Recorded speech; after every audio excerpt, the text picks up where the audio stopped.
At Starbound, we tell stories the human way, not with artificial voices or AI slop. In the end, what's HFY without humanity? Subscribe to keep it this way. My name's Chikondi. Let's begin. It looks like they're using the Death World as a farm, Zatrix, Said the censor's officer from his station. I recommend we file our report and head back to civilization. Inspector Zatrix heard those words and shook his head slowly, offering no verbal reply. The silence on the bridge grew heavy, conveying everything his crew needed to know about his disapproval. His long, fluffy white ears, which had been perked at attention moments before, softened and drooped as he walked away from his command chair toward the viewport. Each step was slow. The death world below rotated before him, swirls of yellows and purples marking alien vegetation that no civilized species would dare cultivate. The atmospheric readings were hostile, the gravity crushing, the native fauna reportedly aggressive. Under normal circumstances, Zatrix would be willing to turn a blind eye to unauthorized colonization of such worlds. Let other species risk their lives on death planets if they wished. The galaxy was vast, and the Galactic Inspection Service had bigger concerns. But these weren't just any colonists. These were humans. And the reason Inspector Zatrix was willing to commit his ship and crew to a full investigation couldn't be any less trivial. It was because those infuriating bipeds insisted on referring to his species as the Rabbit People, or even worse, the Galactic Bunny People. Never mind that the proper name of his species was Vorgzab, a name with thousands of years of history and cultural significance. The humans had taken one look at their long ears and fluffy tails and decided that Bunny People was not only appropriate, but absolutely hilarious. The Vorgzab had made their displeasure clear through official channels. They had filed complaints, issued diplomatic notes, even created educational materials. The humans had apologized, promised to do better, then immediately went back to calling them those adorable space bunnies in their entertainment media. So yes, Zatrix was going to investigate this farm, thoroughly, and if he found even the smallest violation, he was going to write the most comprehensive, most damning report in the history of unauthorized colonization. His reflection in the viewport showed his ears moving up and down in irritation. Zatrix finally turned from the viewport, his posture straightening. "We will be performing a planetary landing," he announced, his voice traveling clearly across the bridge. "I want a full inspection of these farms from ground level. Prepare for landing immediately." Nix, the censor's officer, looked up with visible dismay, his own ears flattened against his head. Captain, with all due respect, we're talking about losing several days for what amounts to primitive farmers growing crops. We could file a standard report and be back at station by week's end, enjoying the observation lounge instead of breathing recycled air. Before Zatrix could respond, Yila, the navigation officer, swiveled in her chair. Her dark fur was immaculately groomed, her green eyes holding the same pragmatic concern. The censor officer makes a valid point, sir. We're already behind schedule. Another delay for routine observation of farmers will put us significantly off our quarterly targets. Zatrix clasped his hands behind his back, a gesture his crew knew meant explanation was coming. "These are not just any primitive farmers," he said slowly. "The species below us is human. Those insufferable idiots whose civilians absolutely love to call our species the Galactic Bunny People, or some other ridiculous variation."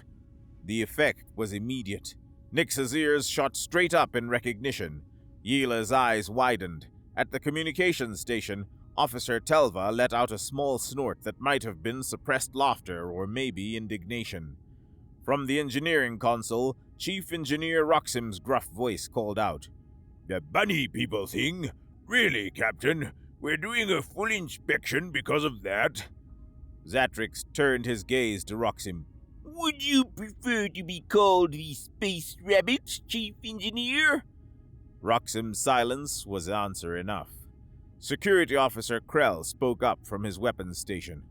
I've had human tourists call me Cottontail at 3 different stations, sir. If we're making their lives difficult over violations, I volunteer for the landing party.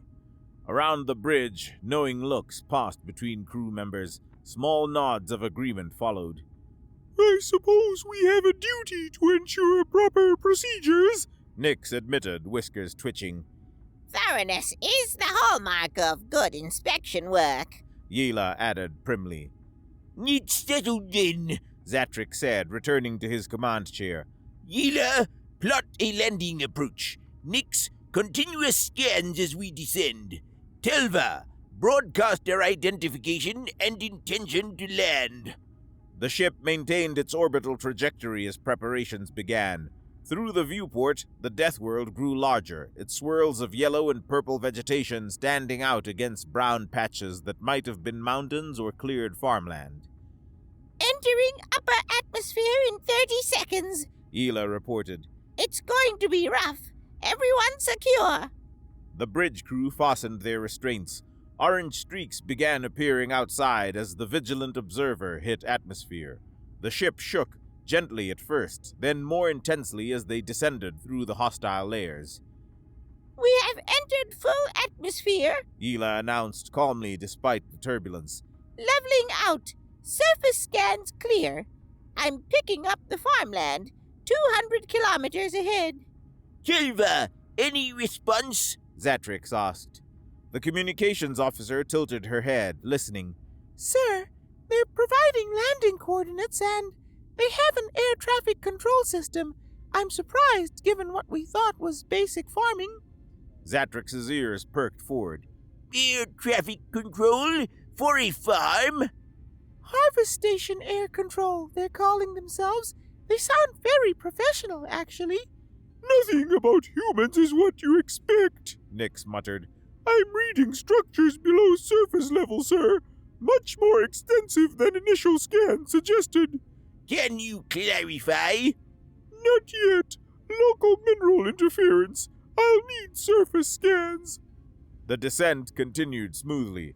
As they dropped through purple-tinged clouds, the farms became visible in detail. Perfect rows stretched for kilometers, organized perfectly. Clear for landing, Captain, Telva reported. Landing pad 3 Alpha. As they approached, what should have been a proper spaceport revealed itself as something far more primitive. Is that just dirt? Nix asked, voice rising. Appears to be compacted soil, yes. Yela confirmed uncertainly. Krell barked aloft. They couldn't pour concrete? This is going to be dusty. He was right. As the vigilant observer settled onto its landing struts, the drives kicked up massive clouds of brown dust. The landing was perfect despite the primitive surface, barely a jump as the ship's weight settled. This is what passes for a spaceport with humans. Roxim's voice was heavy, showing disdain. I've seen better at frontier mining posts. Chuckles rippled through the bridge as the dust settled, revealing their surroundings. No terminal buildings, no ground crews, no service drones. Just cleared dirt, boundary markers, and endless fields of those strange yellow-leafed plants stretching to the horizon. Well, Zatrix said, unbuckling his harness. at least we can be confident we'll find violations to report. A facility this crude surely doesn't meet minimum safety standards. He allowed himself a small smile. Prepare for surface operations. Nix, Krell, you are with me. The landing party assembled at the airlock where Medical Officer Presh waited with injectors. Standard Death World protocol, She said briskly. These antibiotics should prevent local pathogens from establishing themselves. Zatrix held out his arm, feeling the brief pressure. Nix and Krell followed. Presh scanned each of them and nodded. Cleared for surface operations. Try not to get eaten. Encouraging as always, Presh, Zatrix said dryly. The airlock cycled quickly. When the external door opened, Zatrix got his first direct experience of the human farm planet. The air was thick, humid, carrying scents his nose couldn't categorize, sweet and earthy. The gravity pulled at him immediately, making each movement heavier. His ears swiveled instinctively, picking up wind through crops, mechanical noise in the distance, and high-pitched animal calls. They descended the ramp, boots crunching on compacted soil. Up close, the crops were fascinating. Yellow leaves, broad and waxy, stalks strong despite the gravity. But what drew his attention were the red crystals hanging from stems, clusters the size of his thumb, geometric and precise. What kind of plant grows crystals? Nix wondered aloud, leaning toward the nearest row. That's what we're here to find out, Zatrix replied. Krell had moved to the landing area's edge, hand resting on his sidearm, scanning their surroundings. Movement, sir. Someone approaching from between the crop rows, 300 meters. A figure emerged from the field, walking among the strange plants. As it came closer, it resolved into a human male wearing practical farm clothes and a wide-brimmed hat, smiling in a way that immediately made Zatrix suspicious. That's close enough, Krell called when the human reached 10 meters. The human stopped, raising his hands a bit. Hey, there's no problem. Welcome to Harvest Station. Name's Milan Parker. I'm in charge of receiving off-world visitors, which doesn't happen often out here. His smile widened. So, what brings you bunny people all the way to our little farm? The effect was immediate. Zatrix's ears flattened against his skull. Nix made a choking sound. Krell's hand tightened on his weapon. They exchanged a look. Silent communication between species members who had all experienced the same insult. Zatrix took a deep breath, forcing his ears to a neutral position. When he spoke, his voice was cold enough to freeze hydrogen. Inspector Zatrix of the Vorzab Galactic Inspection Service. We are on a mission of inspection and registration of unauthorized colonization. I should inform you that your lack of a proper spaceport and your apparent destruction of local fauna and flora for farming plants from your homeworld will result in a very hefty fine from the Galactic Preservation Agency. He expected dismay. Instead, Milan looked genuinely confused, then defensive. Hold on now, Inspector. I think you've got wrong information. We haven't brought a single Earth species here. Not one. No wheat, no corn, nothing from home. We don't even have our cats and dogs here, and folks were upset about that. He gestured at the fields. Everything you see us farming, these are local plants, native to this world. We're cultivating what was already here. Zatrix's ears cocked forward in confusion. Local plants? You are farming native Death World vegetation? That's right. And as for destroying local fauna, that's completely backwards. Everything we've built here, we constructed with the direct help of the local creatures. They've been essential. Zatrix was genuinely confused now, and his companions looked equally baffled. Their scans hadn't detected animal life large enough or intelligent enough to assist construction. Explain what you mean by help from local creatures, Zatrix demanded. Milan's smile returned. That's difficult to describe. Probably easier if I just show you. Would you like a tour of our underground facility beneath the crops? Underground facility? Zatrix exchanged looks with Nix and Krell. Their scans had suggested subsurface structures, but an actual facility? An underground facility, Zatrix said slowly. You are not just surface farmers. Oh, no, sir. The farming up here is almost a side effect. The real work happens below. Milan gestured toward a distant structure that looked like a simple farmhouse.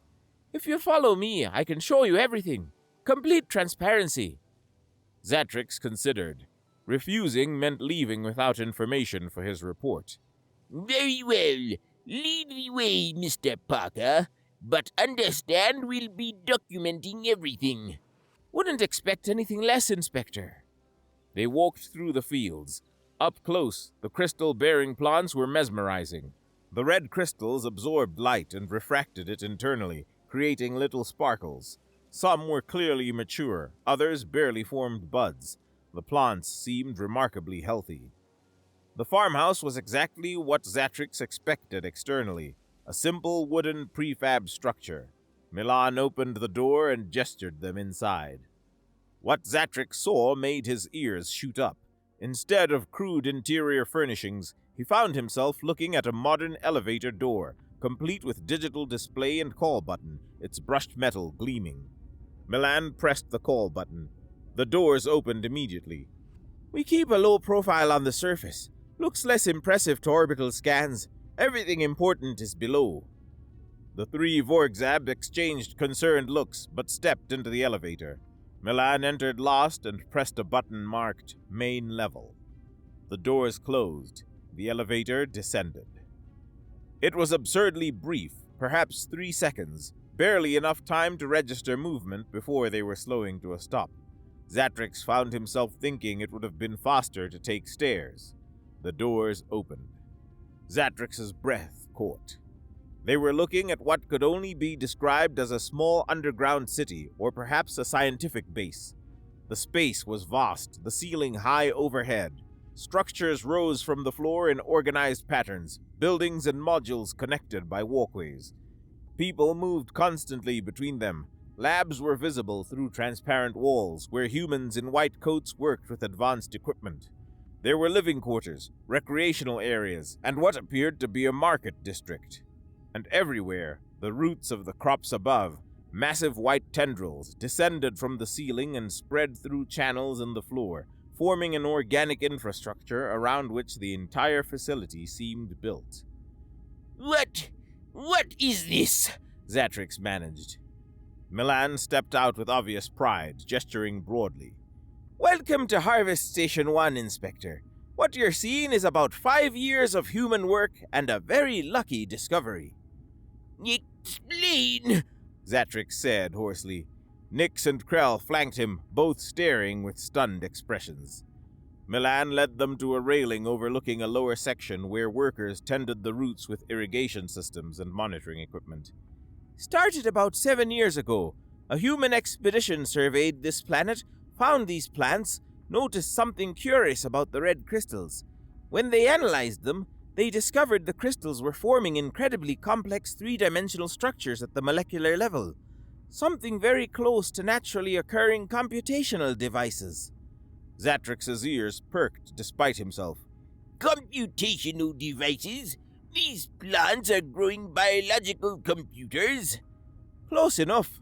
The scientists who came next spent 2 years studying them and figured out something incredible. The plants respond to certain chemical compounds in the soil. Those compounds can inject blueprints, encoded information telling the plants how to grow their crystals in specific patterns. You're programming plants to grow customized crystal structures, Nick said, disbelief in his voice. Exactly. And once they cracked the code, it opened staggering possibilities. These crystals can create microchips, Inspector. Biological microchips grown by plants at a fraction of traditional manufacturing costs. No clean rooms, no expensive fabrication equipment, no rare earth mining. Just plants, soil, water, and the right chemicals to program them.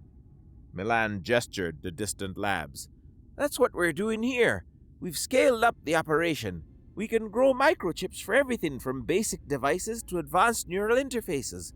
We're producing innovations that would cost billions through conventional means, and we're doing it with plants that were already on this planet. He paused, then laughed self-deprecatingly.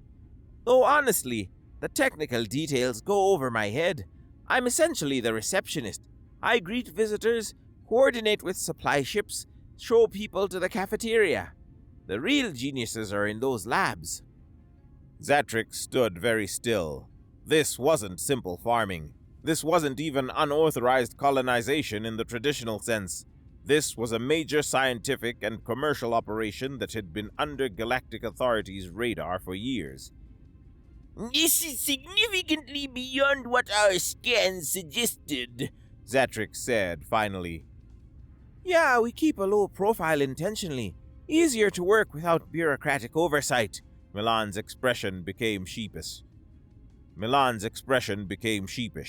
No offense to the Galactic Inspection Service. Zatrix's ears flattened. Quite a lot of offense could be taken given you are operating a major facility without proper permits. Well, we actually filed all the paperwork 5 years ago, applied for colonization permits, research licenses, industrial operations permits, everything. I think the applications are probably still in someone's inbox, bureaucracy being what it is. Zatrix made a mental note to verify that, suspecting it might be true. Still, this didn't resolve his primary concern. You mentioned help from local creatures in constructing this. Explain that in detail. Milan's face brightened. Oh, right. That's actually one of the most interesting parts. Come on, let me show you. Though first, we should go to the cafeteria. You'll understand why. The cafeteria? Zatrix exchanged puzzled looks with his crew, but gestured for Milan to continue. The walk gave Zatrix time to observe. The facility was genuinely busy, with humans moving around, carrying equipment, engaged in conversation, working at terminals. The lighting mimicked natural sunlight. The air quality was excellent. Music played softly from unseen speakers. They passed a recreational area where off-duty workers played some game involving throwing balls at targets, their laughter echoing. The cafeteria was a large open space filled with tables and chairs, with the serving area dispensing food. The smell of cooking was strong. Meat-based dishes, bread, vegetables. Dozens of humans were scattered throughout, some sitting and eating, others standing and chatting, a few working on tables while they ate. Okay, Milan said, stopping near the entrance. Take a close look at their clothes. Really close. Zatrix didn't understand at first. Clothes were clothes. The humans wore casual work attire, shirts, pants, nothing unusual. He glanced at Nyx and Krell, both equally confused. Then he saw it, a tiny movement on one human's shirt near the collar. At first, he thought it was a trick of light, or perhaps an animated design. But then it happened again, more clearly, and Zatrix realized what he'd taken for a decorative pattern was actually a small creature, impossibly small, walking across the human's chest as casually as if the shirt was solid ground. His eyes widened. He began looking more carefully at other humans. Once he knew what to look for, he saw them everywhere. Tiny lizard-like creatures, each about the size of his thumb, with delicate legs and whip-thin tails, their scales blue, green, and purple. They were draped on shoulders like living jewelry, curled around arms like bracelets. One perched on a human's head, nestled in her hair. Some humans displayed them prominently, others carried them more subtly, the creatures blending into clothing patterns. Every single human in the cafeteria appeared to be wearing at least one of these creatures. Some had 2 or 3, creating living decorations that moved and shifted independently. What? Nyx breathed. What are those things? Krell had moved closer to a young woman eating soup, while a bright blue creature sunned itself on her shoulder. Are those alive? They're moving independently. Milan laughed, delighted by their reactions. Oh yeah, very much alive. We call them nibs because of the sound they make. Found them in caves we were excavating about 4 years ago. Turns out they're incredibly easy to domesticate. Like, surprisingly easy. They're social creatures. They like warmth, and they seem to generally enjoy human company. Within months of discovering them, people were keeping them as pets. Within a year, wearing them became a fashion trend. Now pretty much everyone here has at least one. You're wearing them? Zatrix said, still processing. Like jewelry. Exactly. They eat scraps. They're clean. They don't require much maintenance beyond warmth and occasional minerals. And humans have always had a thing for animals. These little guys fill that niche for people who couldn't bring their dogs or cats from Earth due to contamination protocols. Perfect pets for a facility like this. Zatrix watched one golden creature scurry down a human's arm, delicately take a piece of bread from the plate, then scurry back to the shoulder to eat. The human seemed to encourage this. But you said these creatures help with construction, Zatrix pointed out. These things are tiny. How could they possibly help build all this? Oh, the nibs! No, they didn't help with the construction. Maybe they helped indirectly by being cute and providing emotional support for workers who missed their pets, but they didn't actually build anything. Milan's grin widened. If you want to see what actually helped us build this place, I'd need to take you deeper, to the excavation zones. That's where you'll meet the real workers. The three Vorgzab huddled briefly, stepping away to confer in low voices. This is extremely weird, Nick said quietly, ears twitching nervously. First the underground city, now tiny lizards as fashion accessories. I'm thinking we should return to our ship and leave. File the report from orbit. Krell nodded. I concur, sir. This is highly irregular. From a security standpoint, I recommend withdrawal. Zatrix looked back at Milan, who waited patiently, still smiling. The sensible choice was to leave, take what they'd learned back to the ship. They had documented significant violations already. But Zatrix found himself deeply unwilling to leave without seeing everything. Not just because of his original petty motivation, but because his professional curiosity was thoroughly engaged. What kind of local creature could help construct a facility of this scale? We continue, Zatrix said firmly. We need to see what they mean by construction assistance. That's potentially a significant ecological violation. Nick sighed but nodded. Your call, Captain. They returned to Milan. Very well, Mr. Parker. Show us these creatures that supposedly helped you build this facility. Absolutely, Inspector. Follow me. They walked deeper into the facility, moving away from populated areas. The corridors here were less finished, more utilitarian, with exposed rock walls and temporary lighting strung along the ceiling. The sounds of the main facility faded, replaced by machinery rumbling, something like water flowing, and occasional deep reverberations Zatrix couldn't identify. We're heading to Excavation Zone 7, Milan explained. One of our active expansion sites. We're constantly digging new chambers. The facility grows every month. The corridor darkened as they moved further from main sections, lighting becoming sparse. Construction lights appeared ahead, bright work lights on stands casting harsh shadows. Human workers in safety gear moved in and out of a tunnel entrance, some pushing carts of broken rock, others carrying tools. Along the left wall, Zatrix noticed something strange. The wall appeared to be moving, undulating slightly, like it was breathing. The surface was smooth, but not rock-like, more organic, with a slightly wet sheen. Milan glanced back at them, suppressing laughter, like someone who knew a surprise was coming. Captain, Nick said suddenly, voice tight. That wall! Why is it moving?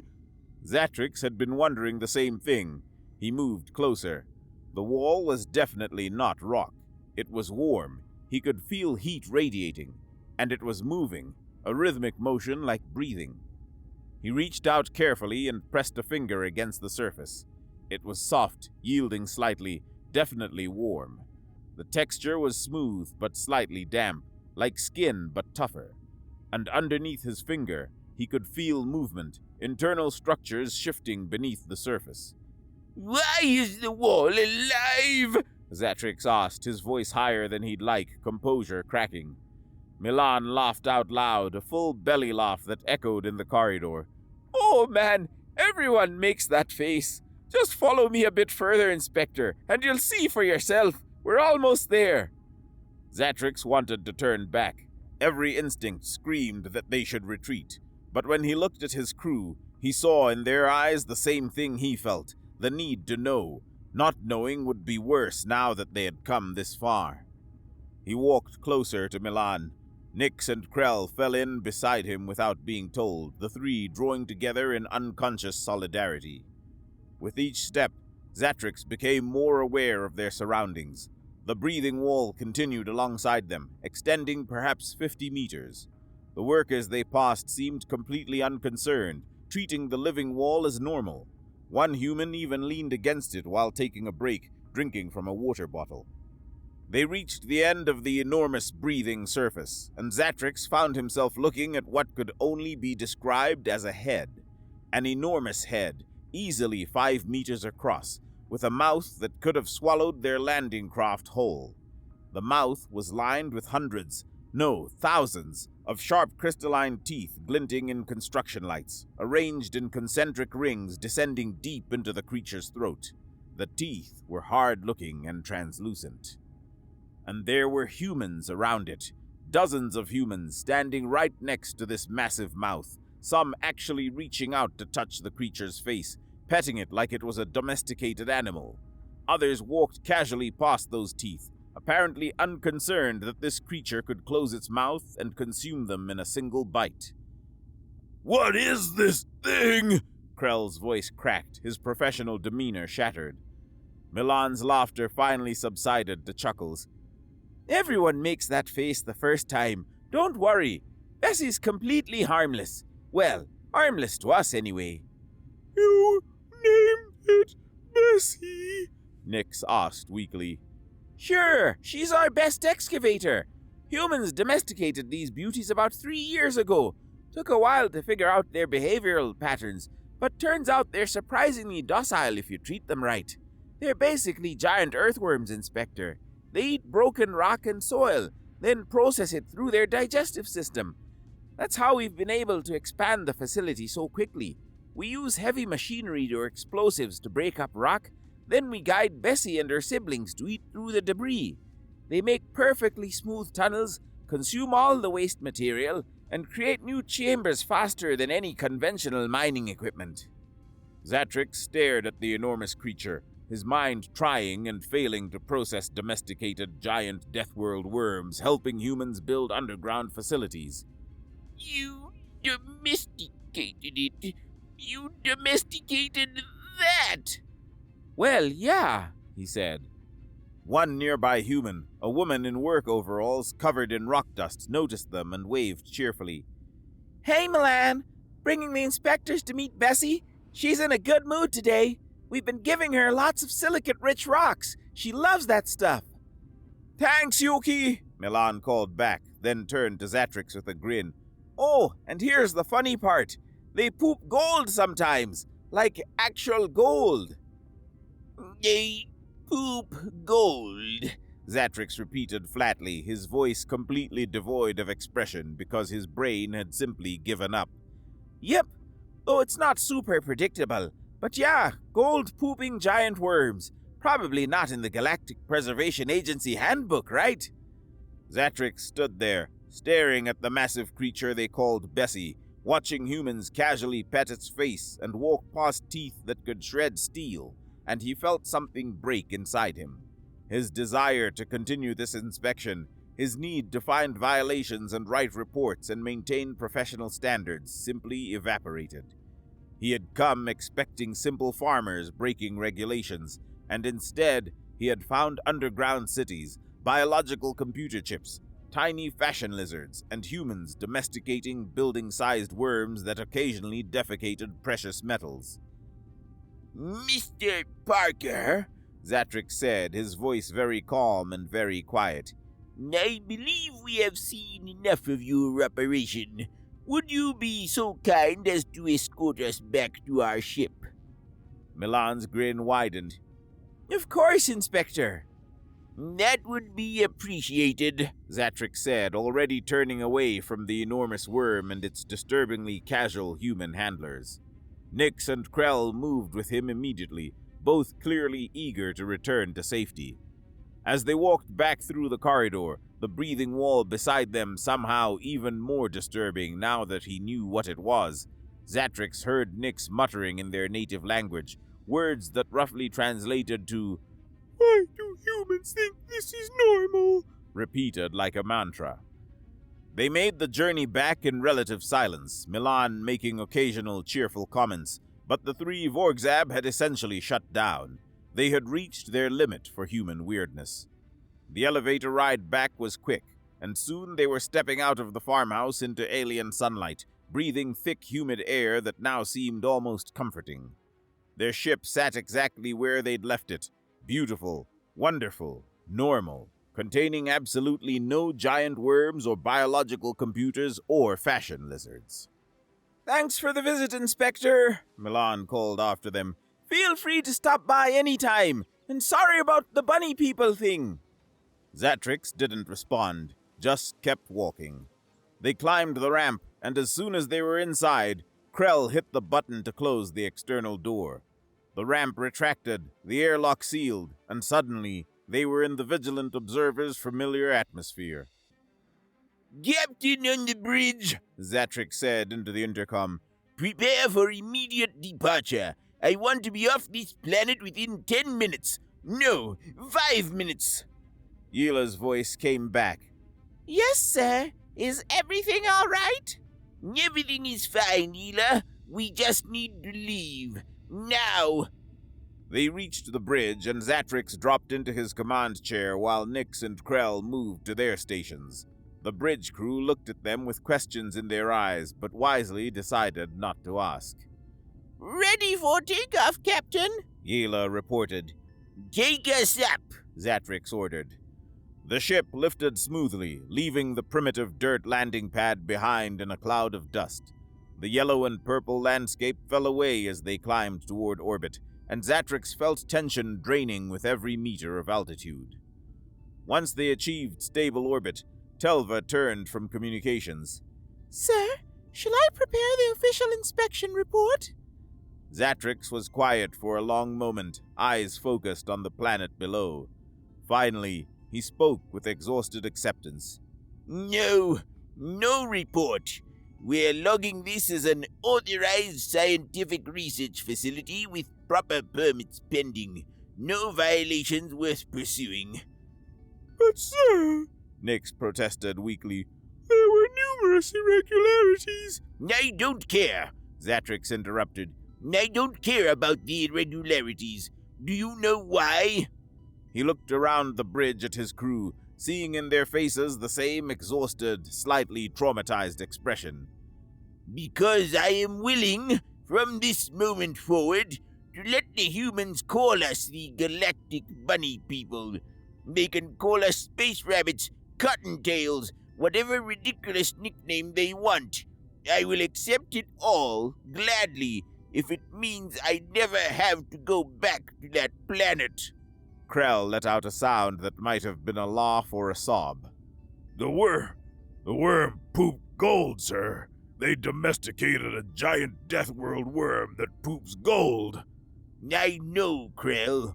And they were petting it like a harmless pet. It had teeth the size of my leg.